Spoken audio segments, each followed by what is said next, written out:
Olá, pessoal, sejam todos bem-vindos e bem-vindas à nossa aula de História.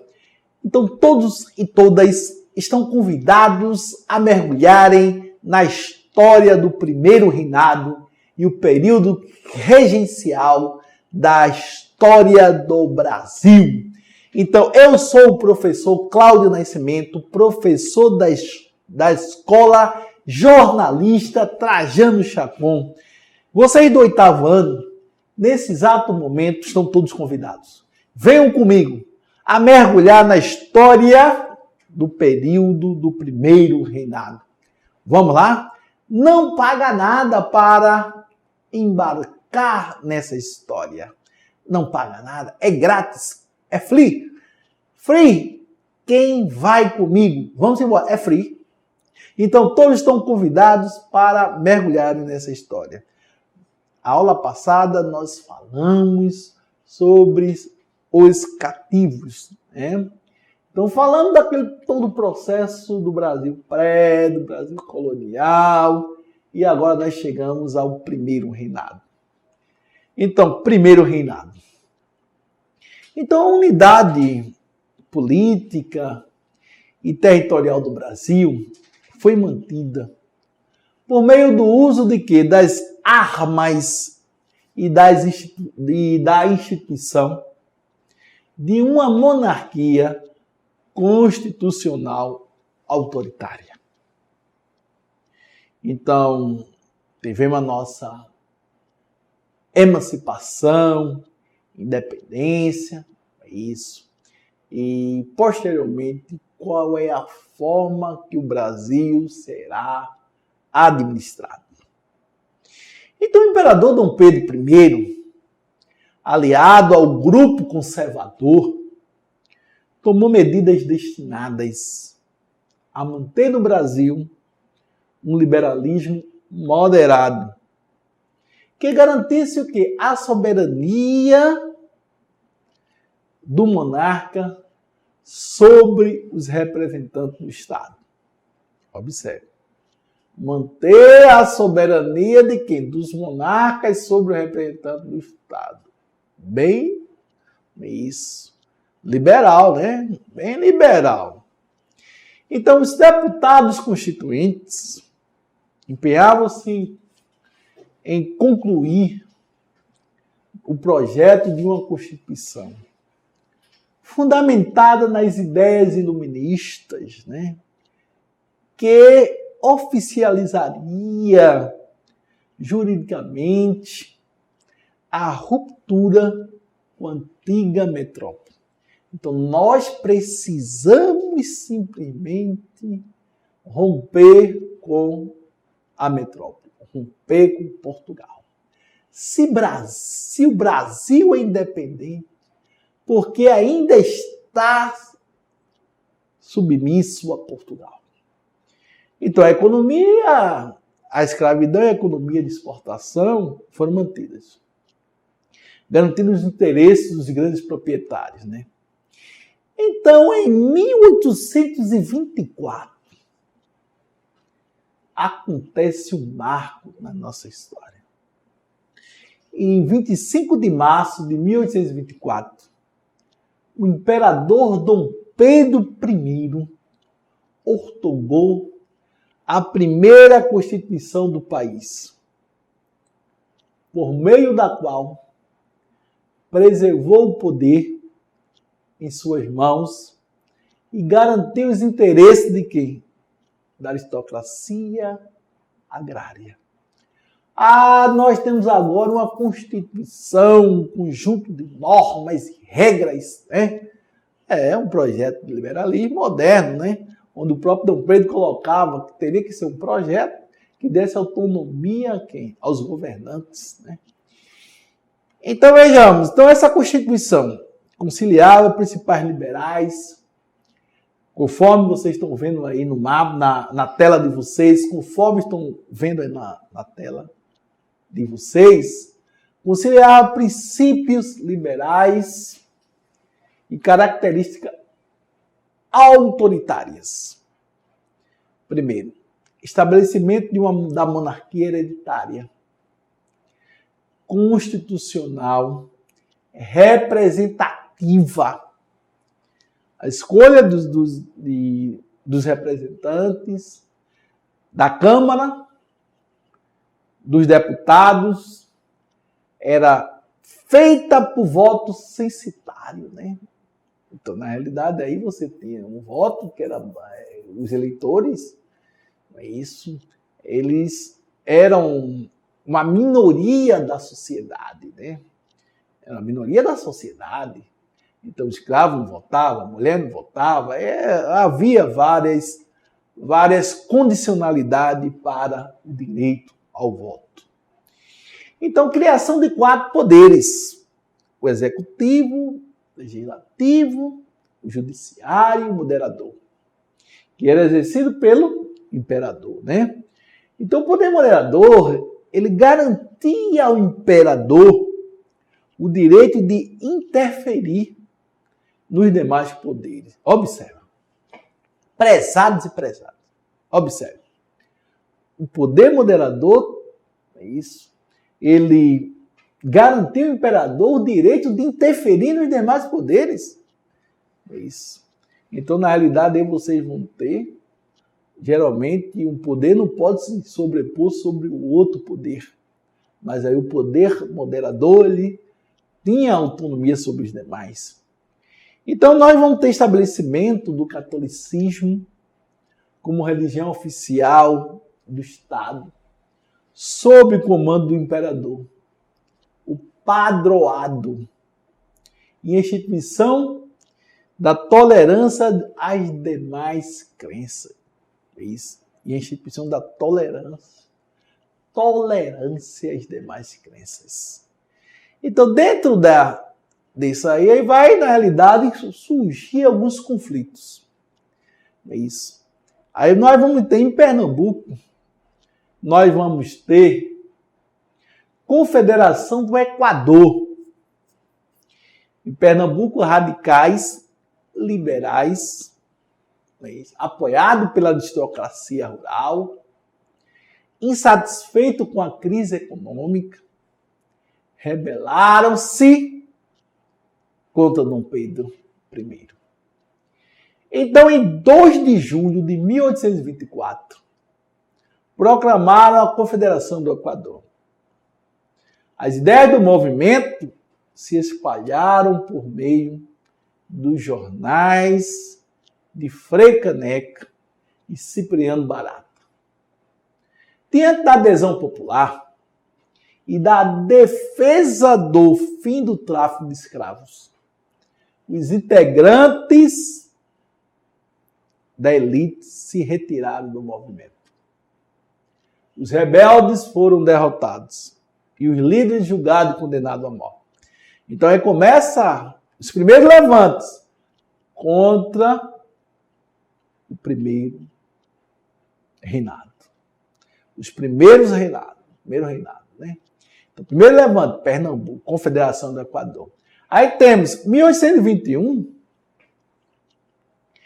durante a Guerra da Cisplatina, durante o governo de Dom João VI, tropas luso-brasileiras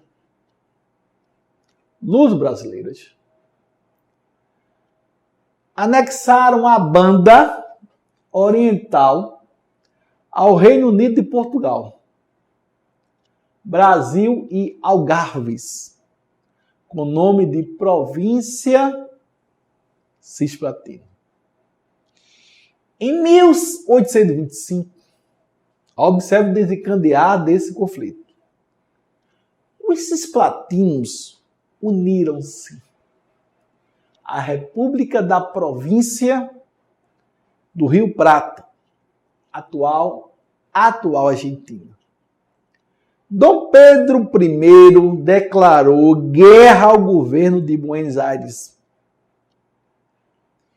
Em 1828, a Grã-Bretanha, que tinha interesses comerciais na região, interveio no conflito e a província cisplatina conquistou a independência. passando a se chamar de República Oriental do Uruguai. Isso. República Oriental do Uruguai. Então, aí vem a crise e a abdicação de Dom Pedro I. Vem a crise, né? Aí temos a Confederação do Equador, isso. A Guerra da Cisplatina. Aí vem a crise e a abdicação de Dom Pedro. O governo de Dom Pedro estava desgastado, em razão de sua ligação cada vez mais estreita com membros do Partido Português, do autoritarismo e da repressão aos opositores do seu regime. Então, o cara era autoritário, reprimia aqueles que eram contra o seu regime. Da derrota brasileira da Guerra da Cisplatina, a intervenção da Inglaterra, né? Da crise econômica e do alto custo de vida, do assassinato do jornalista oposicionista Lidério Badaró, em 1831. Então, nesse cenário, eu quero que vocês compreendam, nesse cenário, Dom Pedro viajou para as Minas Gerais, onde foi recebido com hostilidade. Em sua volta ao Rio de Janeiro, ocorre a Noite das Garrafadas. Dom Pedro a imagem dele estava muito desgastada, né? Devido à crise, ao autoritarismo. Então, enfraquecido politicamente, com possibilidade de assumir o trono português, Dom Pedro I abdicou o trono brasileiro em 7 de abril de 1831. Observe e grave essa data. É isso. Então, em 7 de abril de 1831, Dom Pedro abdica o trono brasileiro. Né? Em favor de quem? De seu filho. De seu filho Dom Pedro de Alcântara. Então, com 5 anos de idade. Um garoto de 5 anos de idade não poderia assumir um trono. Aí surge o quê? O período da maioridade de Dom Pedro. O que fazer agora? Então, assumiu o governo. Uma regência provisória, eleita pela Assembleia Geral. Então, em 7 de abril de 1831, Dom Pedro I abdicou. Já falando. Deixando como sucessor seu filho, de 5 anos, um adjunto de governo assumiu o poder transitoriamente, dando início ao período regencial. Os grupos políticos que antes se uniram em oposição a Dom Pedro, depois de sua abdicação, passaram a divergir. Divergir e defender interesses distintos. Aí os grupos começam a divergir, né? Que eram os grupos? Liberais, moderados, chimangos, né? Monarquistas, liberais, aristocracia agrária, principalmente o centro-sul do país. Liberais exaltados, farroupilhas, defensores da descentralização política ou da república. Pequenos proprietários, né? E profissionais liberais, concentrados nas províncias do Nordeste e Sul. Restauradores, os caramurus, defensores da restauração da monarquia com Dom Pedro I no trono. Aí vem a divergência. Um grupo que monarquista, liberais. Aí outro grupo que defendia, na realidade, a questão da descentralização com a República. E outro grupo que era defensor do retorno de Dom Pedro. Comerciantes portugueses, né, e burocratas. Queria a permanência de Dom Pedro. Então, como é que vai se resolver esse imbróglio? Aí surge o quê? Primeiro, regência trina. Em abril de 1831, a Assembleia Geral elegeu o quê? A regência trina provisória. para governar o Brasil, de acordo com a Constituição. Em junho do mesmo ano foi realizado o quê? Eleição para a regência trina permanente. Então tinha trina provisória, é isso. Então, em abril, né? Trina provisória, em abril. Em julho, aí se convoca novamente a Assembleia, é isso, para criar uma nova junta, que é a regência trina permanente, composta por Francisco Lima e Silva, João Braulio Muniz e José da Costa Carvalho. Liberais e moderados dominaram a política e promoveram ações descentralizadoras. Então o que é que os caras fizeram? Criação da Guarda Nacional. Tendo cidadãos como função policial, uma guarda, tem que ter uma Guarda Nacional. Aprovação do Código de Processo Criminal, que fixou normas para aplicação da justiça e deu poder aos juízes de paz das províncias. Mudança da Constituição de 1824, mudança na Constituição. Então, vamos mudar a Constituição por meio do ato adicional. Então, começa a acontecer aí os atos adicionais, né? Então, vamos mudar, fazer mudanças na Constituição. Então, eu quero que vocês entendam isso. Então, a regência trina permanente, então ela já começa o quê? Cria uma guarda, cria um código de processo criminal e começa a colocar os atos adicionais na Constituição.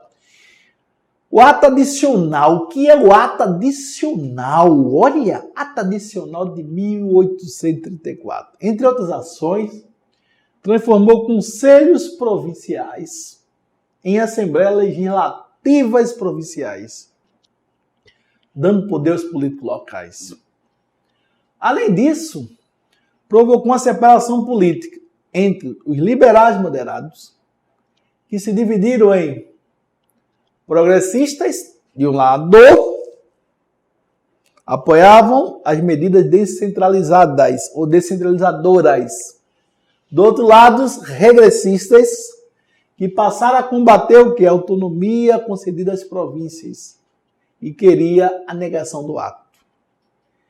E instituiu ainda a regência única. Isso. Aí vamos aí. Então vamos, de um lado, os que eram descentralizadores. Do outro lado, que queria a revogação do ato, não aceitavam a autonomia das províncias. Aí vem a regência única, do padre Diogo Antônio Feijó, eleito regente em 1835, defendendo o que? A descentralização. Diante da oposição regressista, Feijó renunciou em 1837. O novo governo formou em torno do regressista Pedro de Araújo Lima, defensor de que? Da descentralização política. Em 1840, foi publicada a Lei de Interpretação do Ato Adicional, que revogou a maioria das medidas descentralizadoras de 1834. Aí observe, o padre Diogo Feijó, ele assume em 1835, renuncia em 1837, e em 1840 já tem uma lei de interpretação do ato adicional. Aí vem as revoltas regenciais, contrastes sociais marcantes, em algumas regiões. Aí vocês vão ter mais fragilidade política do Estado brasileiro. Tem essa relação entre o governo central e algumas províncias. Aí surge o quê? Revoltas, né? Então, indignação. Bem, vamos agora contestar as ações do ato. É isso. Então, temos rugas cuiabanas em Mato Grosso, né? Então, vocês só vão ver esse nome aonde no EducaPE na aula de professor Cláudio Nascimento. O que foi essa revolta das rugas cuiabanas de Mato Grosso, 1834? Membros da elite de Cuiabá, muitos deles provenientes do grupo da sociedade dos zelosos da independência. Zelosos da independência. Era contrário ao poder político. Era contrário ao poder político na região poder político do português, não é isso? De portugueses na região. E reivindicava o quê? Maior espaço na política local. Foram derrotados, prezados. Foram derrotados e os principais líderes foram presos. Conforme vocês estão vendo aí na tela de vocês aí, as principais revoltas. Cabanagem, aí Pará, Grão-Pará, né? Movimento de caráter popular exigiu que a expulsão de português da região e melhores condições de vida. Proclamava o quê? Independência e a República do Grão-Pará. Mas foram derrotados também, né? Foram derrotados por força do governo, isso, e central, e a maioria dos rebeldes foram presos e executados, né? Revolta dos Malés, né? Isso aí vai acontecer na Bahia, né? Conduzido por africanos escravizados e libertos, em sua maioria, né? Muçulmanos da etnia Nagô-Yorubá, né? Isso. Os revoltosos, né? Isso. Na realidade, foram duramente castigados. Então, seguindo o exemplo aí dos Rugas Cuiabanas, Cabanagem, os Malés também tiveram o mesmo destino, foram duramente combatidos e castigados. Então, temos aí agora a Guerra dos Farrapos, Rio Grande do Sul. É isso aí, tivemos Rugas Cuiabanas, Mato Grosso, 1834, Cabanagem, Grão-Pará, 1835 a 1840, Revolta dos Malés, Bahia, 1835, e Guerra dos Farrapos, Rio Grande do Sul, 1835 a 45. Então, inicialmente satisfeitos com os altos impostos e pouca autonomia da província, os estancieiros, locais entraram em conflito com o governo central e proclamaram a República Rio-Grandense. Depois de 10 anos de lutas, foram derrotados pelas forças imperiais. Então, na realidade, também foram derrotados pelas forças imperiais. Todas as revoltas tiveram finalidade a contestação, a contestação simplesmente de quê? Da falta de autonomia do poder local, em relação aos portugueses, né? Porque, na realidade, assim como o poder político dos portugueses na região, então não tinha mais sentido Portugal, na realidade, ter tanta autonomia como tinha na época. Então começaram a eclodir. Além da divergência dos grupos políticos, um defendia o retorno de Dom Pedro, outro defendia a descentralização, outro queria, na realidade, a diluição do ato adicional, e assim sucessivamente. Golpe da maioridade. Então, como é que ocorre esse golpe da maioridade? Então, crise política e conflito na província, mobilização de liberais pela antecipação da maioridade do príncipe. Quem era o príncipe? Pedro de Alcântara, não é isso? Então, campanha da imprensa contra a centralização regencial. Então, golpe da maioridade. O príncipe de 14 anos foi declarado maior de idade e assumiu o controle do país com o título de Dom Pedro II de 1840. Eita, é o golpe da maioridade, que era 14 anos, assume o comando do país, né? Porque todos estavam insatisfeitos com a questão do período regencial, né? Então é dado o golpe da maioridade. Então, pessoal, eu agradeço a vocês pela participação. Espero que esta aula seja de grande relevância para o conhecimento de vocês, né? Foi uma aula preparada para vocês, né? É uma aula que nós da Secretaria de Educação do Estado de Pernambuco nos preocupamos em levar esse conhecimento para vocês, para que vocês fiquem em casa, tomem todos os cuidados, né? nesse período de pandemia, porque nós já estamos com a marca de mais de 100 mil casos, né, de morte no país. Então é uma preocupação muito grande. Há uma incerteza em relação à questão da vacina, quando a vacina vai chegar. Então a gente tem que saber, na realidade, tomar cuidado. Então, andar de máscara, mas lavar as mãos, tomar todos os cuidados que forem necessários. Então a equipe da Secretaria de Educação do Estado de Pernambuco, para evitar que vocês se aglomerem, não é isso? E está levando a vocês aí o conhecimento, para que vocês possam ficarem em casa mais seguro. Então a nossa preocupação é que vocês tomem cuidado, absorvam o conhecimento, não é isso? Absorvam o conhecimento, participem disso, lá do EducaPE, baixe as aulas e estude. Deixo aí um grande abraço fraterno para vocês. Eu, professor Cláudio Nascimento, o professor queres ou não queres, está se despedindo, deixando um abraço fraterno e até a próxima oportunidade. Um grande abraço, tchauzinho, tô indo embora, é isso, tchauzinho, valeu pela participação.